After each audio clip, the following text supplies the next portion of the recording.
پاکستان اور افغانستان نے استنبول مذاکرات میں عبوری باہمی رضامندی پر اتفاق کر لیا۔ افغان طالبان سرحد پار دہشت گردی کی روک تھام کے لیے مشترکہ مانیٹرنگ میکانزم پر آمادہ ہو گئے۔ دونوں ممالک نے جنگ بندی برقرار رکھنے پر بھی اتفاق کیا۔ لائحہ عمل کے طے کرنے کے لیے اگلی بیٹھک 6 نومبر کو استنبول میں ہوگی۔ پاکستان نے خبردار کیا ہے کہ مستقبل میں کسی بھی جارحیت کا بھرپور جواب دیا جائے گا۔ ترجمان دفتر خارجہ نے ہفتہ وار بریفنگ میں زور دیا ہے کہ افغان طالبان فتنۃ الخوارج اور فتنۃ الہندوستان کے خلاف فیصلہ کن اقدامات کریں۔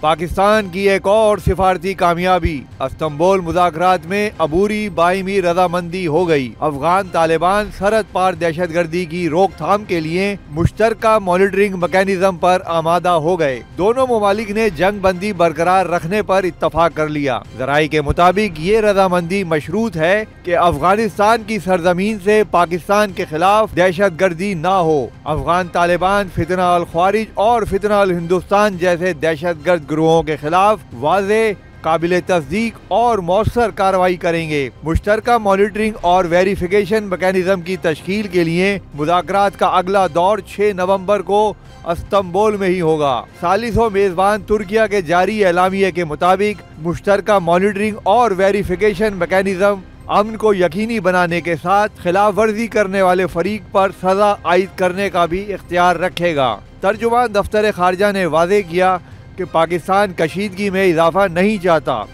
افغان طالبان فتنہ الخوارج اور فتنہ الہندوستان کے خلاف فیصلہ کن اقدامات کریں۔ Pakistan does not seek further escalation of hostilities, but expects the Afghan Taliban regime to honor its commitment to the international community and address Pakistan's legitimate security concerns by taking concrete and verifiable actions against terrorist entities including Fitna al-Khawarij and Fitna al-Hindustan.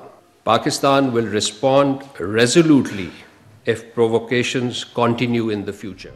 ترجمان دفتر خارجہ نے کہا کہ پاکستان 6 نومبر کے مذاکرات میں نتیجے کی امید رکھتا ہے۔ اس سے پہلے پاکستان اور افغانستان کے درمیان استنبول میں 6 روز تک انتہائی پیچیدہ مذاکرات ہوئے۔ افغان طالبان کی ہٹ دھرمی کے باعث مذاکرات کئی بار تعطل کا شکار رہے۔ ترکیہ اور قطر کی درخواست پر پاکستان نے امن کو ایک اور موقع دینے کا فیصلہ کر لیا۔ ثالثوں نے مستقل امن اور استحکام کے لیے تعاون جاری رکھنے کا اعلان کیا ہے۔